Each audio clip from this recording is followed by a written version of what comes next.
Uau, que bolo lindo! Lindo mesmo. Docinho do jeito que eu gosto. Você gosta mais de doce ou de salgado, Eliana? De doce. Ai, que nem eu. Também gosto muito de doce.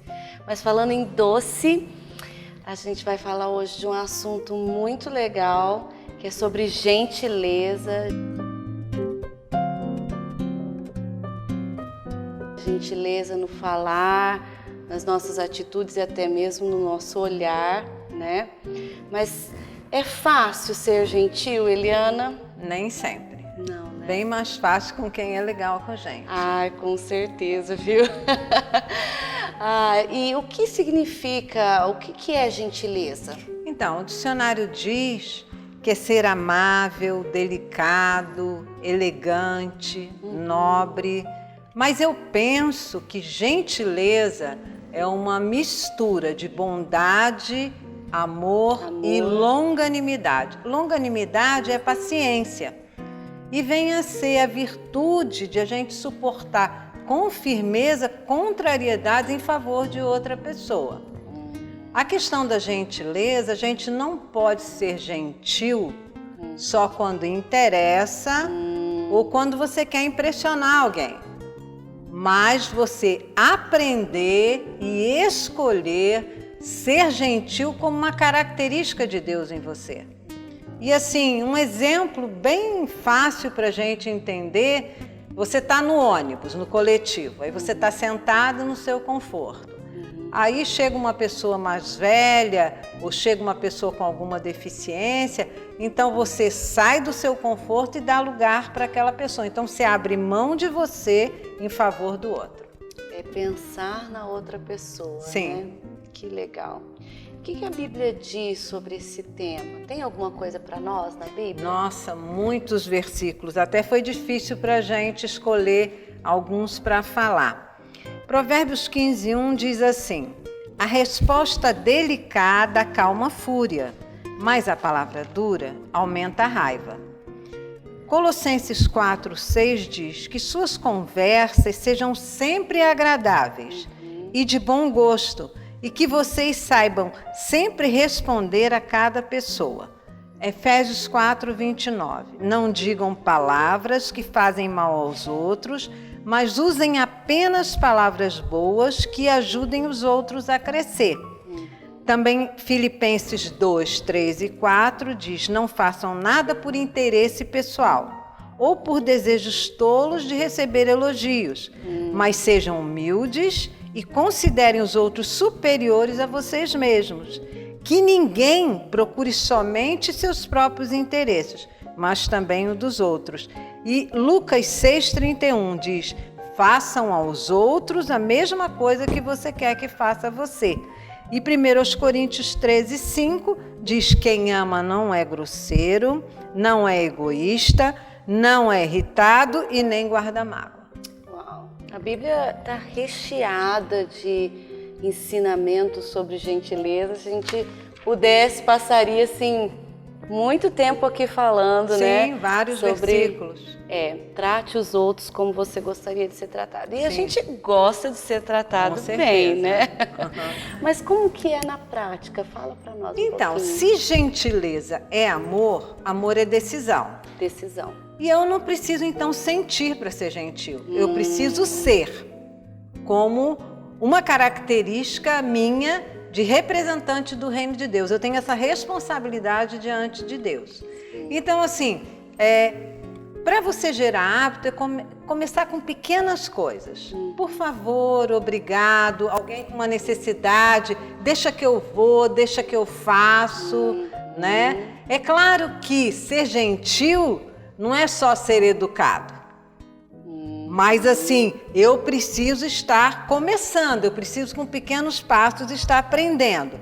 Então você vê que existe uma carência tão grande de gentileza que ela está em alta. Uma grande empresa fez uma pesquisa e ela constatou que é tão importante você ser gentil quanto você ser eficiente para você decolar na carreira. Olha só. Então ela está bem alta. Agora, na prática a gente tem visto assim nas redes sociais, assim, muita agressividade, palavras que não são condizentes com ser cristão, irmãos usando redes sociais para brigar, condenar, julgar, né? E a palavra de Deus diz em Mateus 18:15, se você tem uma desavença com o seu irmão, vai lá em particular e conversa com ele, não é para ficar expondo o irmão, porque daí você não está demonstrando amor e isso não é gentileza. Nossa, isso é muito sério, né? Sim. E cada vez mais eu tenho a impressão que está ficando muito comum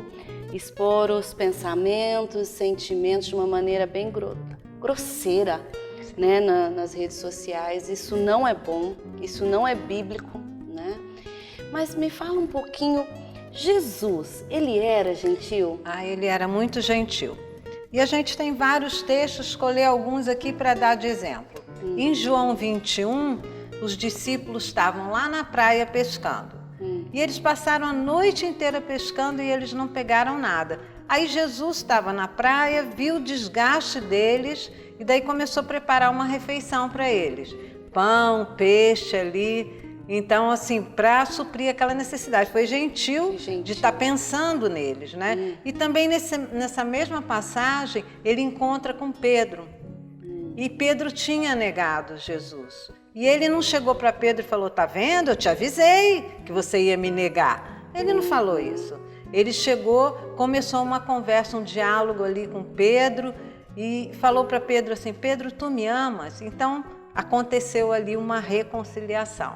Também lá em João 13, quando Jesus lava os pés dos discípulos, lavou os pés dos discípulos, depois serviu a ceia. E ali estava Judas que traiu, Pedro que negou e Tomé que duvidou.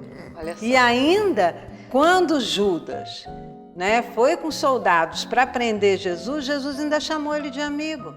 Então, assim... Muito amoroso. Muito amoroso, muito gentil. Uma outra situação da mulher adúltera, em João 8, quando umas pessoas trazem aquela mulher e falam para Jesus, essa mulher foi pega em adultério.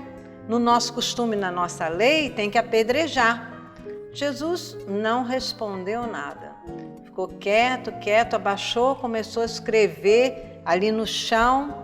De repente, ele chegou para aquelas pessoas e falou, quem não tiver pecado, que atire a primeira pedra. Aí foi saindo um após o outro. Aí ele levantou, olhou para a mulher e ele disse para ela, onde estão os seus acusadores?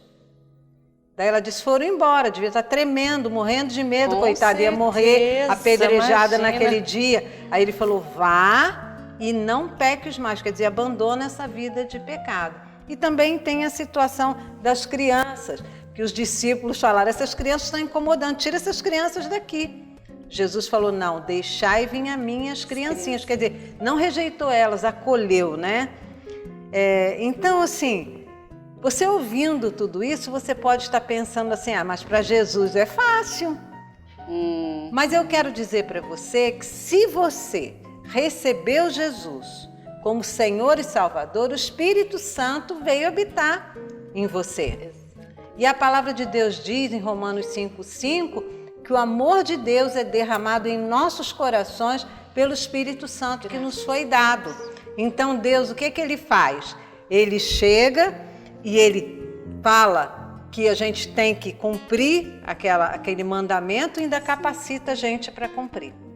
Uau, amém. Muito obrigada, Eliana. Que mensagem, que Deus é esse, gentil, amoroso. Por isso que eu amo e entreguei meu coração totalmente para Jesus, né? Porque Ele é tão especial, Ele bate a porta do nosso coração e Ele pergunta se pode entrar, né? De tão educado que Ele é, né? Então, quando nós abrimos o nosso coração, Ele entra e também coloca em nós o Espírito Santo de Deus.